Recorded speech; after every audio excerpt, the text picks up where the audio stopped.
Pessoal, tudo bem?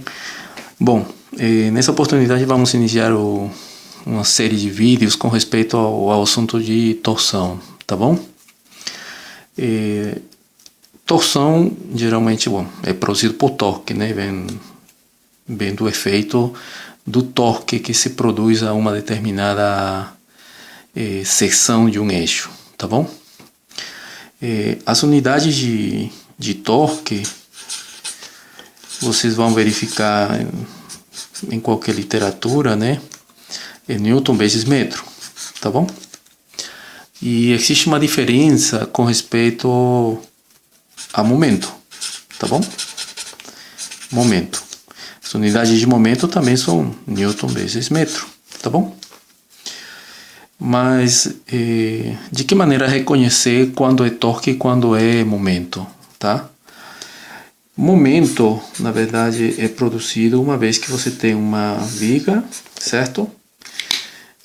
Essa viga pode ter um comprimento D, certo? E aqui nós podemos estar aplicando uma carga F qualquer, tá bom?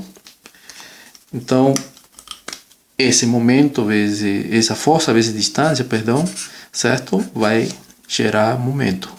Força vezes distância ou comprimento em função a um ponto, certo? Se nós precisarmos determinar um momento com respeito a esse ponto, é claro que esse momento será força vezes distância, tá bom? Ponto A.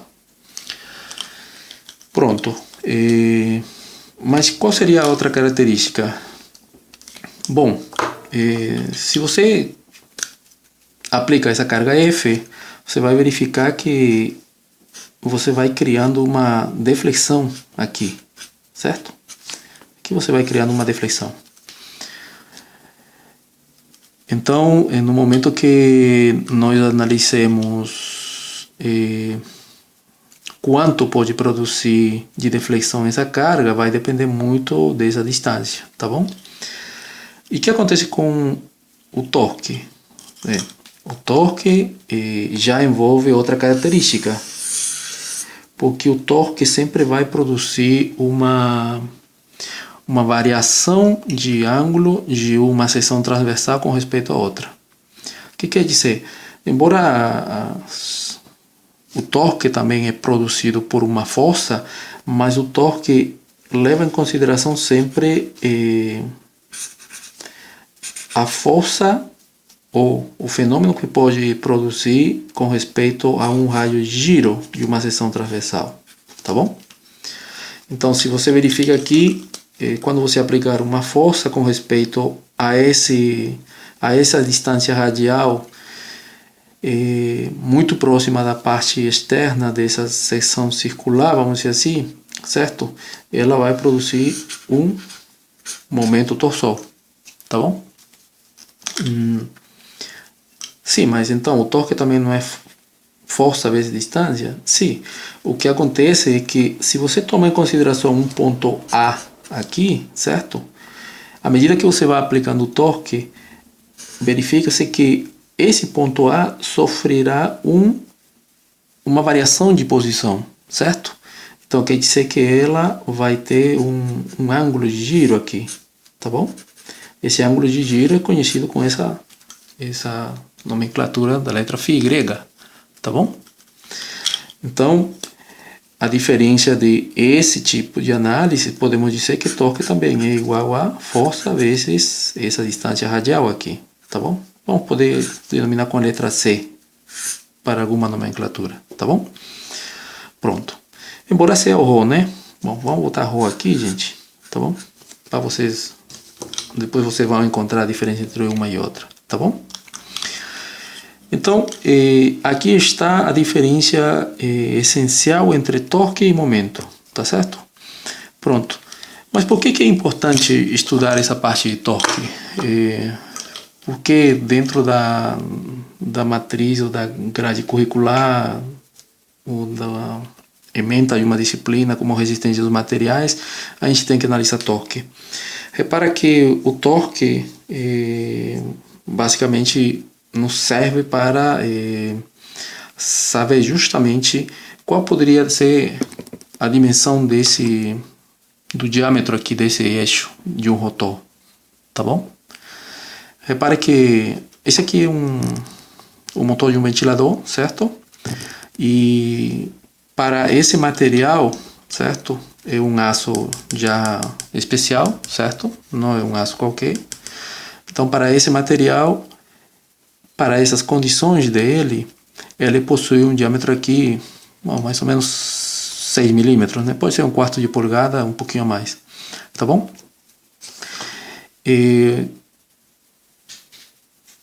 em algum momento, quando nós precisarmos analisar qual seria o material que pode substituir ele para outras propriedades mecânicas, provavelmente esse diâmetro poderia ser 8 ou 10 milímetros.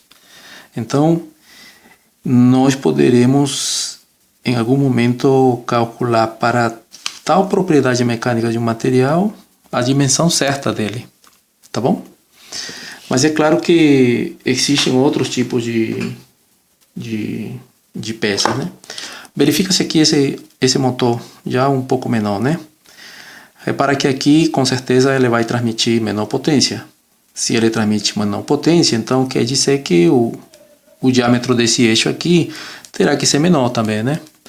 E é claro, para esse material, o tamanho certo do torque que ele pode produzir, esse diâmetro é o adequado, tá bom? Mas existem motores ou rotores que têm um tamanho não tão grande, mas que pela característica do eixo, certo?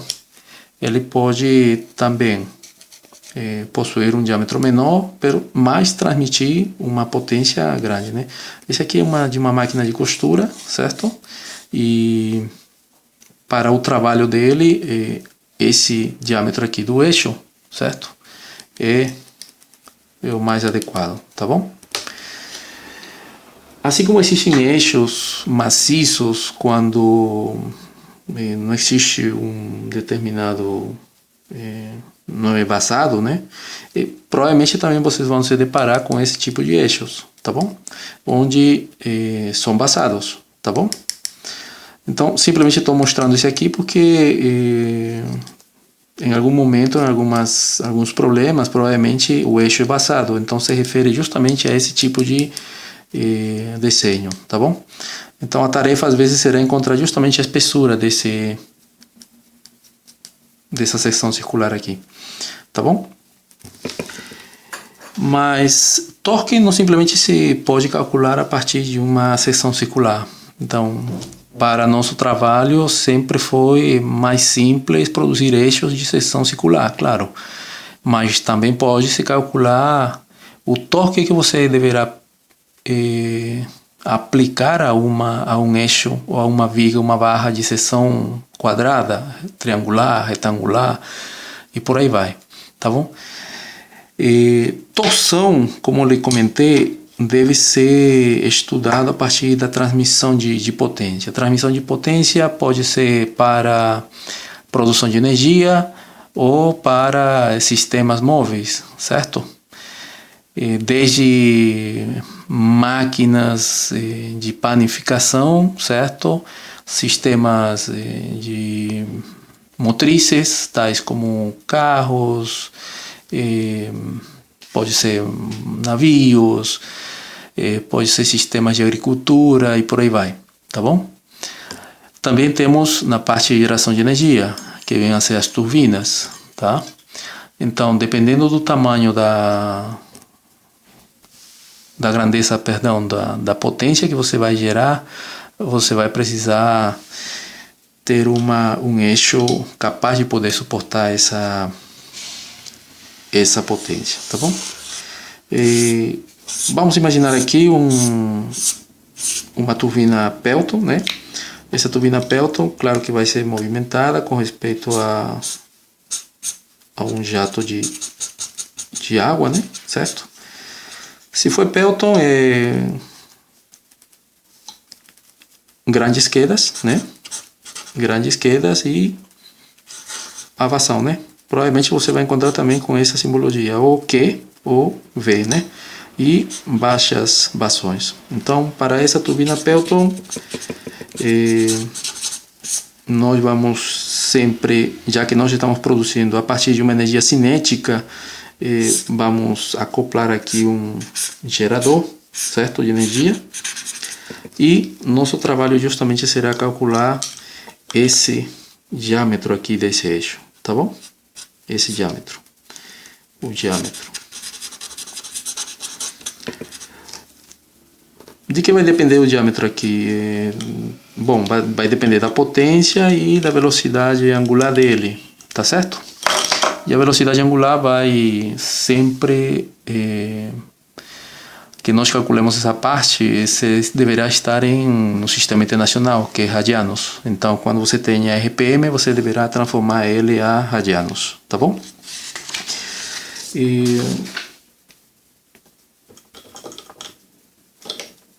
Então, vamos tentar descrever o que acontece numa torção, né? O que origina um momento torsor, um torque, tá? Sempre vai criar ou vai produzir tensões de cisalhamento, tá bom? Tensões de cisalhamento.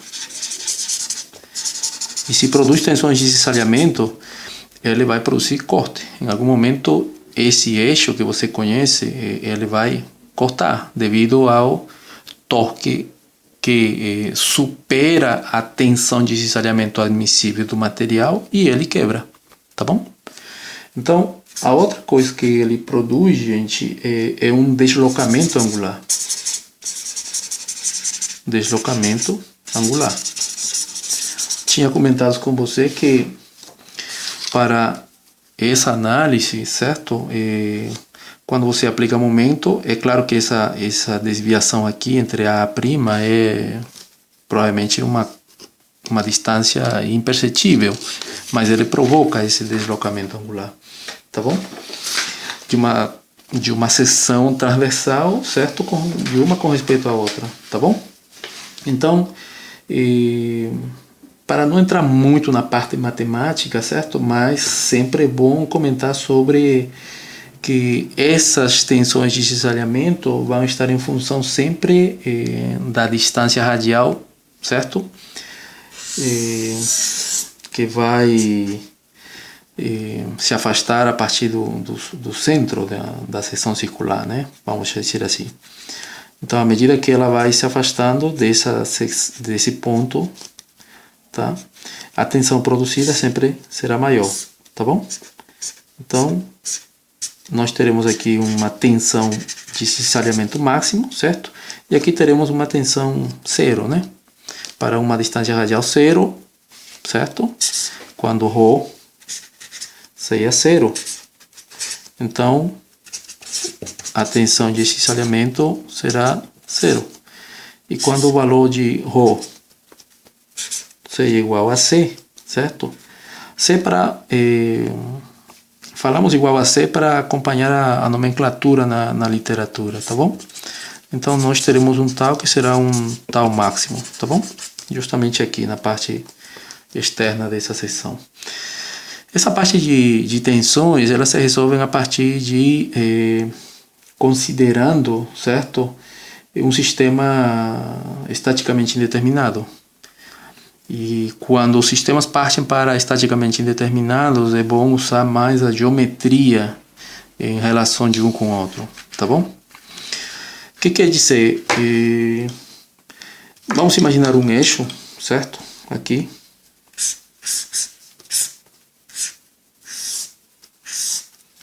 Nesse eixo, vamos ter aqui um comprimento, certo? Aqui vamos ter uma posição A, certo? E se nós trazarmos aqui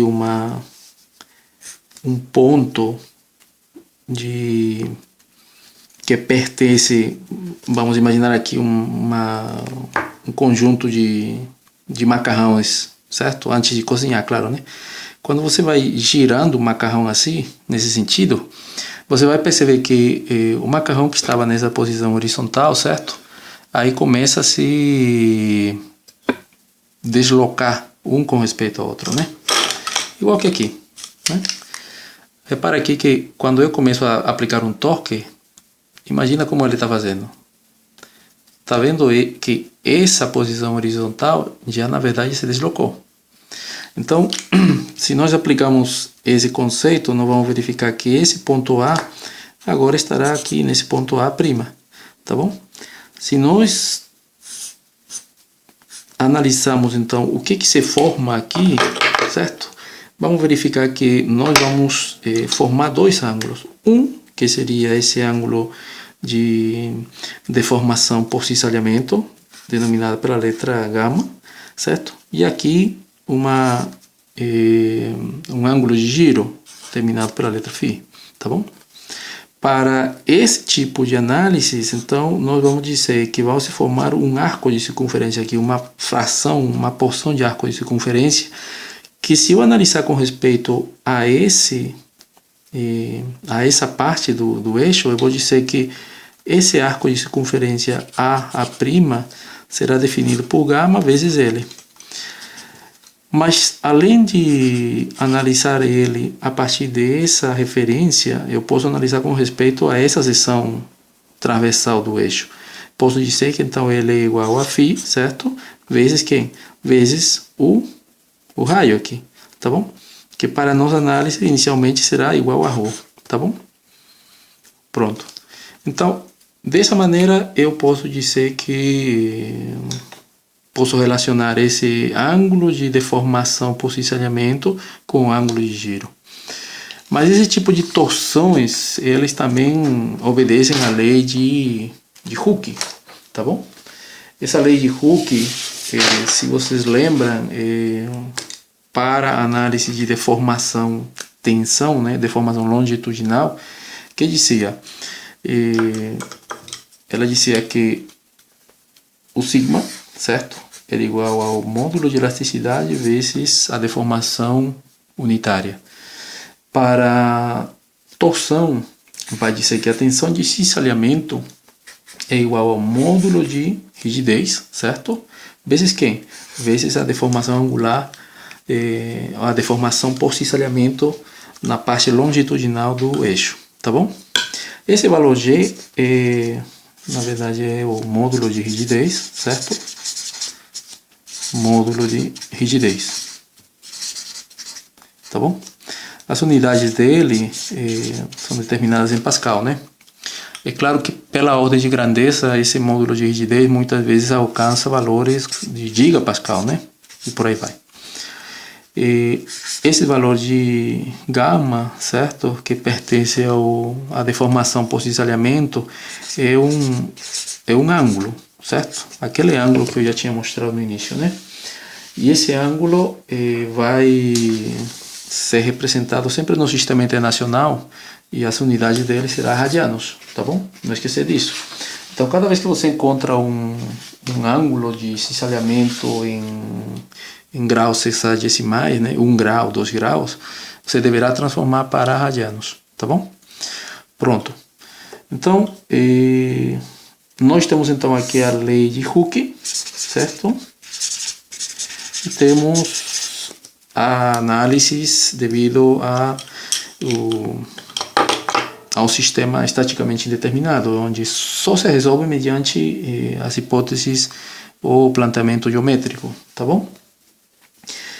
Então, se nós começamos a dar um arranjo sobre análise de sistema de contorno e sobre a parte geométrica, nós vamos encontrar duas equações que vão nos ajudar a resolver a maioria de nossos problemas. Quando nós trabalhamos para encontrar o diâmetro de um eixo, isso vai depender de quanto de rigidez possa possuir ele, tá bom? Quanto será o módulo de rigidez?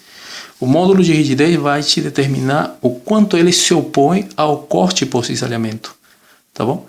Enquanto maior seja esse módulo de rigidez, menor terá que ser o diâmetro, tá certo? Imagine você esse diâmetro aqui que eu apresentei, tá bom? O diâmetro desse eixo. Vamos imaginar que eu tenha um módulo de rigidez de outro material superior a esse daqui. Então, na hora de eu trocar esse eixo por esse outro material, com certeza esse diâmetro será menor. Não sei quanto, mas será menor. E se eu trocar por um material cujo módulo de rigidez seja menor, com certeza esse diâmetro provavelmente será esse daqui. Terá que ser maior, tá bom? Então, isso fica claro porque na hora de analisar os problemas, isso o aluno deverá ter presente, tá bom? Pronto. Então, temos duas equações muito importantes que você deverá lembrar na hora de levar para o problema. Uma delas é a tensão de cisalhamento, tá bom? Essa tensão de cisalhamento vai ser definida pela relação de torque vezes essa distância radial, certo? E dividido pelo momento polar de inércia.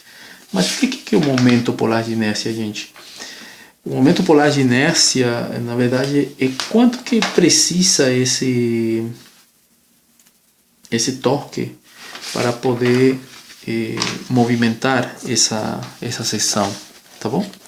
Aqui temos a tensão máxima, né? A tensão máxima que você produz aí, tá bom?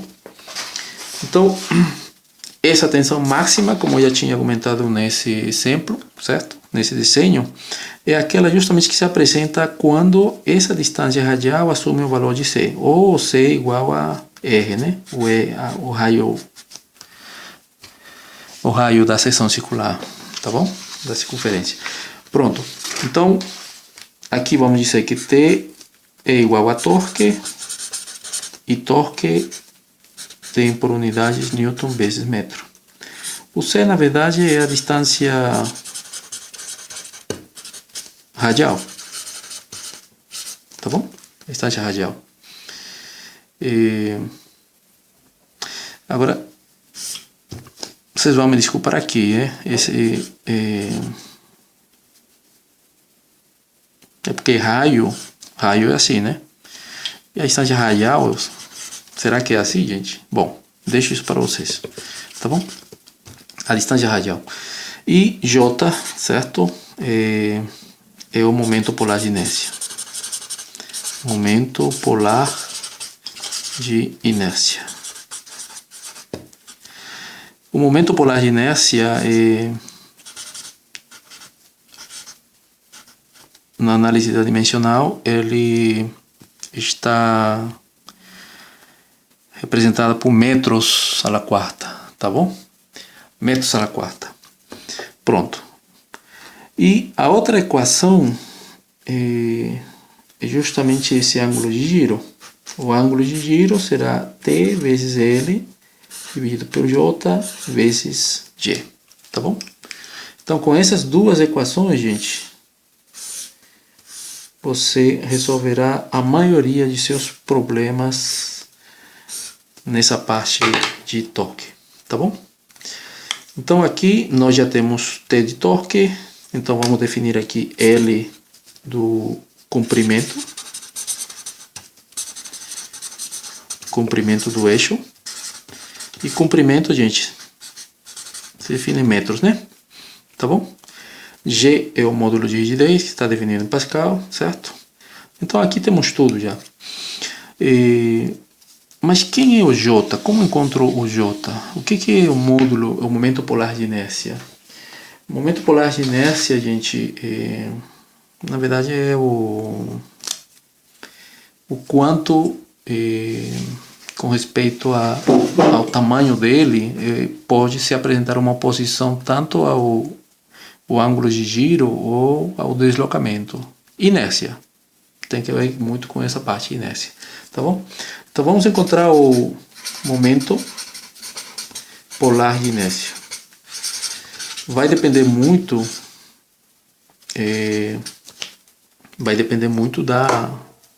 da seção do eixo, tá bom? Como eu tinha comentado, não simplesmente existe momento polar de inércia de seções circulares, também existe momento polar de inércia de seção quadrada, seção retangular, seção triangular e por aí vai, tá bom? Então vamos calcular o momento polar de inércia para um eixo cuja seção transversal é justamente um círculo, tá bom? Então o momento polar de inércia, o J, tá? Será definido como π médios R a quarta, tá bom? Quem é R? Justamente esse senhor daqui. R. Tá bom? Pronto. Mas se nós... se o dado for o diâmetro, gente, ou para nós fosse muito simples analisar a partir do diâmetro, então eu posso substituir, né? O rádio igual a D médios. Então aqui será π médios D a quarta dividido por 16. Então eu posso dizer que J pode ser π médios R a quarta ou π sobre 32 diâmetro a quarta. O diâmetro, claro, né? Será isso aqui, diâmetro, tá bom? Pronto. Mas como eu tinha comentado, às vezes os eixos são eixos basados, tá bom? Então ele precisará a essa parte externa subtrair justamente essa parte interna. Então quando isso acontecer, então você vai ter um eixo de seção basada. Então você vai ter isso aqui, tá bom? Onde aqui você vai ter a seção transversal dela, né? E aqui, é claro, você vai ter o R, certo? E por aqui você vai ter o R maiúscula, tá bom? Então, o momento polar de inércia, novamente, não será problema para nós. Vamos dizer que o momento polar de inércia agora para esse eixo vazado, certo? Aqui seção maciça, né? Será quem? Será π médios, certo? R maior, ou R maiúscula a quarta, menos R minúscula a quarta. Se você quiser expressar em diâmetro, será Dzão a quarta menos Dzinho a quarta. Qualquer uma das duas equações é válida, tá bom? Mas não esquecer, aqui é para eixos maciços e aqui é para eixos basados, tá bom? Então, o momento polar de inércia para, geralmente, como vamos trabalhar para seções transversais circulares, então essa será a maneira de você encontrar justamente aquele valor de J. Então você tem o torque que será fornecido ou você deverá calcular, né, a partir da tensão máxima que é própria de cada material, certo? O comprimento que também poderá ser dado, né? O J que já demonstramos como podemos calcular e G, o módulo de rigidez do material, é próprio do material. Nós deveremos encontrar justamente aqui na nossa tabela, né? Tá bom? Então você repara que aqui na bibliografia do Riveler, você repara aqui o módulo de rigidez, o G, tá bom? Ela está justamente em gigapascal, tá bom? Para cada material você deverá ter um diferente valor de módulo de rigidez. Isso aí é próprio de cada um, tá bom? Repara que o valor mais elevado é justamente das ligas de aço, tanto aço estrutural A36, aço inoxidável e ferramenta L2, tá bom? Segue quem? As ligas de ferro fundido, depois as ligas de cobre, aliás, o titânio, né? O titânio está por cima do cobre, tá bom? E temos aqui a liga de magnésio, que está o valor mais baixo, tá bom? Então, nessa tabela você encontrará o módulo de rigidez, cada vez que seja solicitado, tá bom? Sim, e como é que eu uso essa teoria? Em que momento eu deveria usar esses conceitos? Vamos ver. Vamos imaginar, e foi um problema já... Desculpa aí. Um problema já feito em sala de aula, mas eu achei muito aplicativo porque justamente a partir desses cálculos nós vamos verificar que à medida que mudamos o material, muda completamente os valores ou as grandezas dos diâmetros, tá bom? Então, vamos para o seguinte exemplo. Vamos imaginar que nós temos um eixo, tá bom? Um eixo com as seguintes medidas, tá? Vamos ver. Nós temos aqui um eixo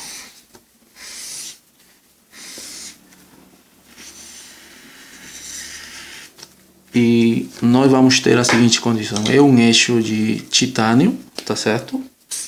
Tá bom? Titânio, tá bom? Esse eixo aqui é de seção circular, então o raio aqui é 20 milímetros, tá bom? O comprimento dele é 0,8 metros, tá bom? Então, diz que a esse eixo de titânio se aplica um determinado torque, tá bom? Torque, tá certo? Em algumas literaturas você vai encontrar o torque com duas zetas, tá bom? Então, também representa torque, gente, tá bom? Certo. Então, disse aqui, o problema diz aqui, qual será o torque, tá? Para esse eixo de titânio capaz de produzir um ângulo de giro de 1 grau, tá? Então, temos esse material e dissemos determinar, né? Determinar o torque capaz de produzir um ângulo, certo? Um ângulo de giro de 1,5 graus. Vamos imaginar aqui, 1,5 graus, tá bom? Pronto. Então, cada vez que você encontra esse tipo de problema, gente, você vai ter que sempre lembrar de nossas duas equações aqui, tá bom? Onde uma delas era justamente a tensão máxima, certo?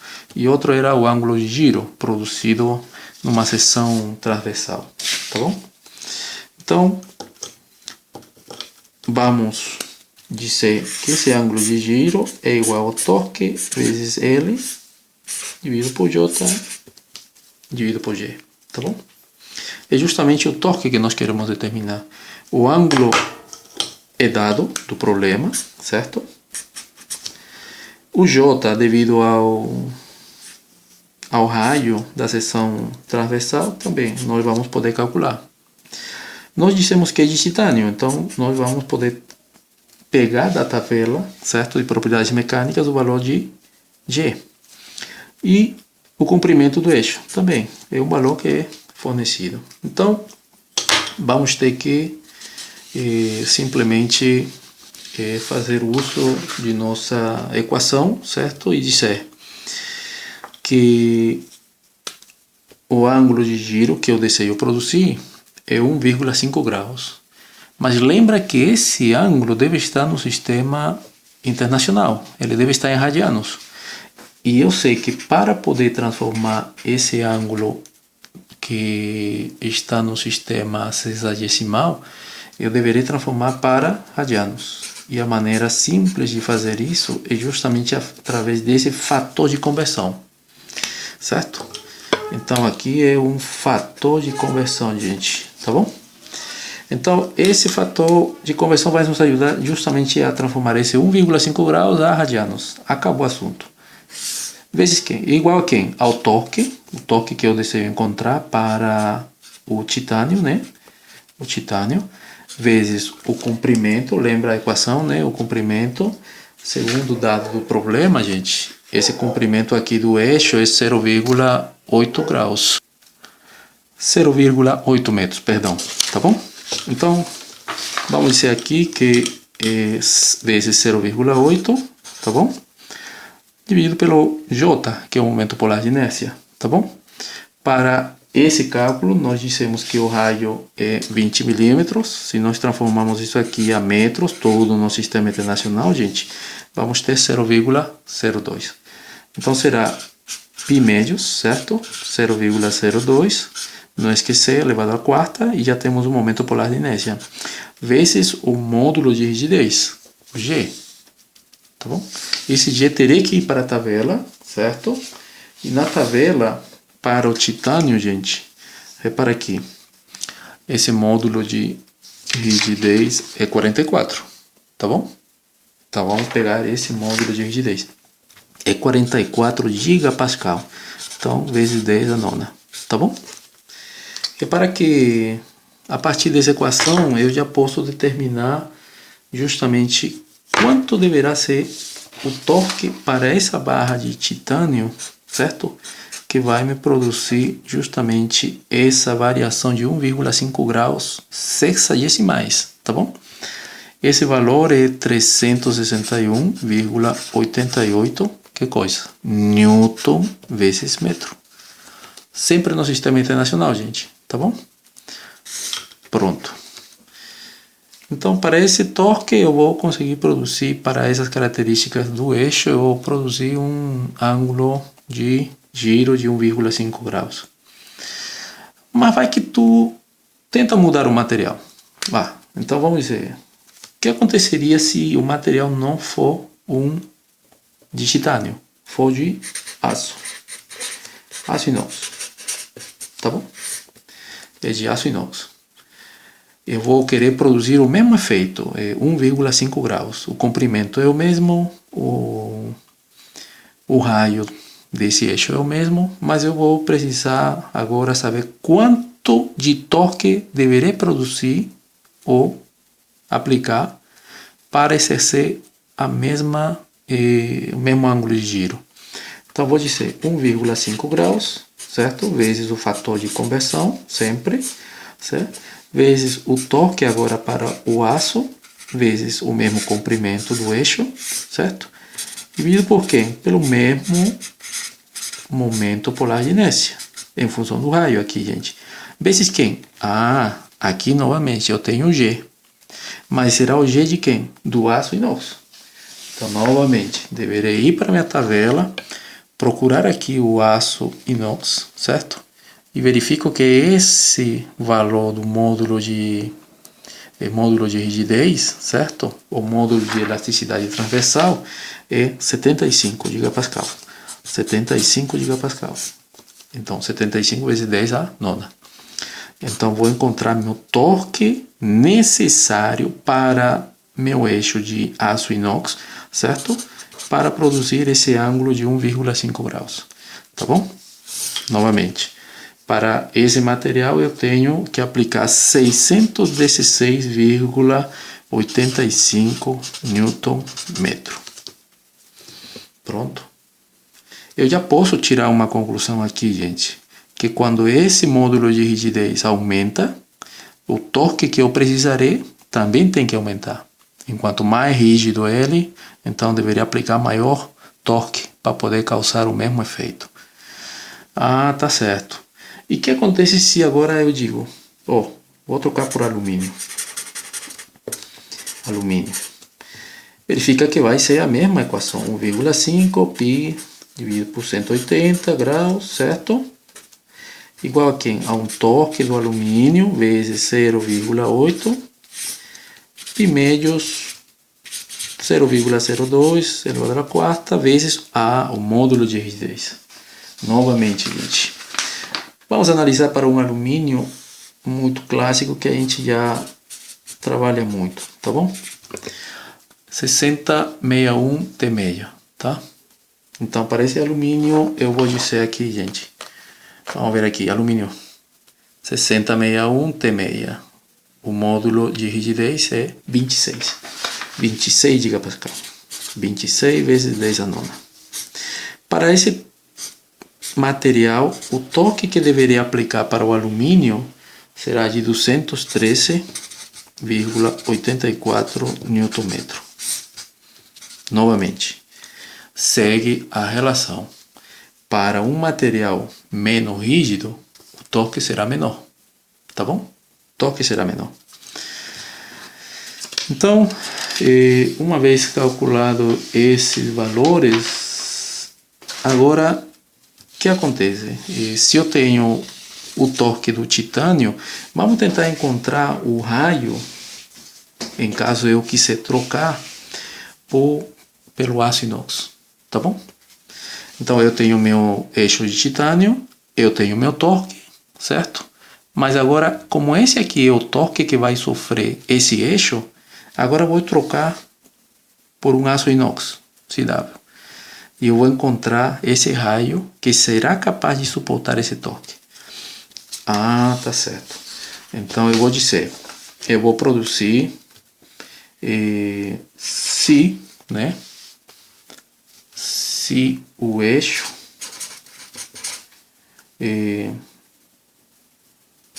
suportará um torque de 361,88 Nm, tá bom? O material vai ser aço inox. Pronto, aço inox. Então eu vou dizer 1,5 vezes π dividido por 180, certo? Será igual a 361,88 vezes o comprimento, certo? Dividido por π médios. O raio do aço inox, certo? Elevado à quarta, é um dado que agora eu quero encontrar qual será esse raio capaz de suportar esse torque. Vezes quem? 75, novamente, vezes 10 a nona, tá bom? Então vamos encontrar esse raio para esse material. Fazendo os cálculos, gente, repara que o raio para o aço inox, certo? É igual a 17,50 milímetros, tá bom? Pessoal, mas não era 20? Claro, mas agora eu aumentei a rigidez. Quer dizer que agora o raio vai diminuir. E se eu quiser trocar por alumínio? Novamente. Se eu trocar por alumínio, simplesmente eu vou mudar esse valor de 75. Será quanto, gente? 26 vezes 10 a nona. Se eu fizer os cálculos, eu vou encontrar que esse raio do alumínio, certo? Será 22,81 milímetros. Simplesmente mudei o módulo de rigidez. O torque que vai suportar é o mesmo comprimento, certo? E o mesmo ângulo de giro. Então, à medida que o módulo de rigidez aumenta, esse valor do raio cai, certo? E à medida que o módulo de rigidez diminui, o raio terá que compensar essa deficiência do material a suportar cisalhamento, tá certo? Pronto. Como eu disse, às vezes nós vamos ter eixos de seção maciças e outras vezes teremos eixos vazados, tá bom?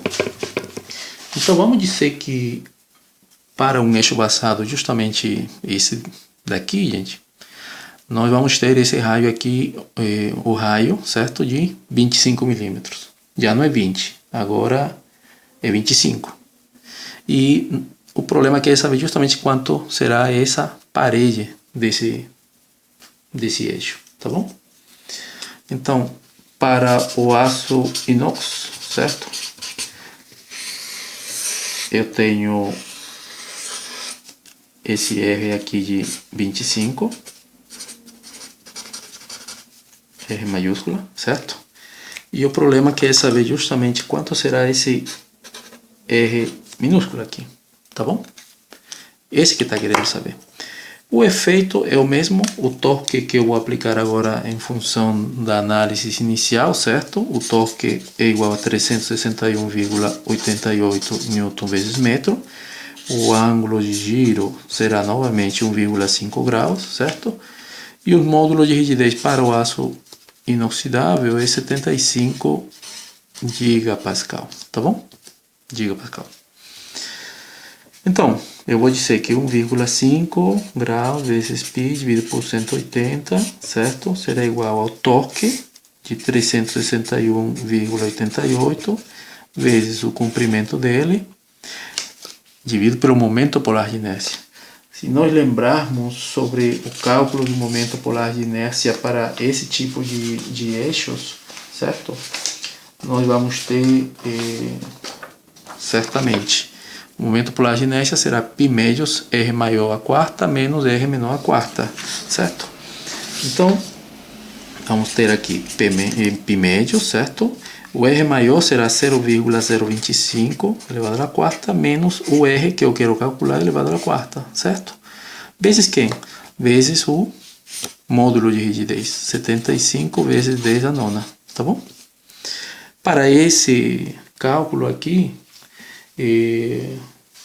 o raio interno, certo? Se nós quisermos analisar, certo? O aço inox, sendo o raio maior ou externo de 25, esse raio interno vai ser de 18,60 milímetros, tá bom? Se o raio interno é de 18,60, a parede justamente, vamos denominar pela letra T, desse tubo será de 1,6 milímetros, tá bom? 1,6 milímetros. Aliás, é 6,4, perdão. 6,4 milímetros, tá bom? 6,4 milímetros, tá bom? Agora vamos ver. Se nós queremos encontrar agora para o caso do titânio. Para o caso do titânio, simplesmente, para essas mesmas condições de um eixo tubular, vamos trocar esse módulo de rigidez por 44 vezes 10 a nona, né? Então, para o caso do titânio, gente, esse valor do... Gente, desculpa aí, estava dando uma olhada aqui nos cálculos, tá? Esse aqui não é o valor para o R do aço inox, tá bom? O valor de R para o aço inox é de 23,34, tá? Milímetros. Isso vai nos fornecer uma espessura da parede tubular de 1,66 milímetros. Se o material for o titânio, certo? O raio para o titânio, tá? Será de 21,91 milímetros. Então a parede será de 3,09 milímetros, tá bom? Se eu trocar o material e botar um alumínio, então o raio para o alumínio será de 18,60 milímetros. Com isso, a espessura da parede será 6,4 milímetros, tá bom? Dessa maneira, fica claro que à medida que o módulo de rigidez aumenta, o raio cai, comparado aqui, né? O módulo de rigidez aumenta, o raio cai, tá bom? À medida que o módulo de rigidez diminui, certo? Você vai verificar que esse raio, essa espessura terá que ser maior, tá bom? Vai sendo maior. Módulo de rigidez 75, a espessura 1,66. Módulo de rigidez 44, espessura 3,09. Módulo de rigidez 26, a espessura 6,4 milímetros, tá bom? Então, à medida que o módulo de rigidez aumenta, a espessura, certo? Também aqui diminui. Se o módulo de rigidez diminui, a espessura aumenta, tá bom? Então, Pessoal, eu espero que tenha entendido essa parte sobre esse cálculo de análise de diâmetros em função do módulo de rigidez e o ângulo de giro que a gente tenta explicar hoje. Agradeço pela atenção e, bom, comentem aí o vídeo para poder pelo menos saber quais são os pontos fracos sobre essa parte de metodologia, já que eu sou novo nessa parte, tá bom? Se você quiser inscrever, inscreva-se e deixe o comentário e estou aqui para tirar dúvidas, tá bom? Muito obrigado.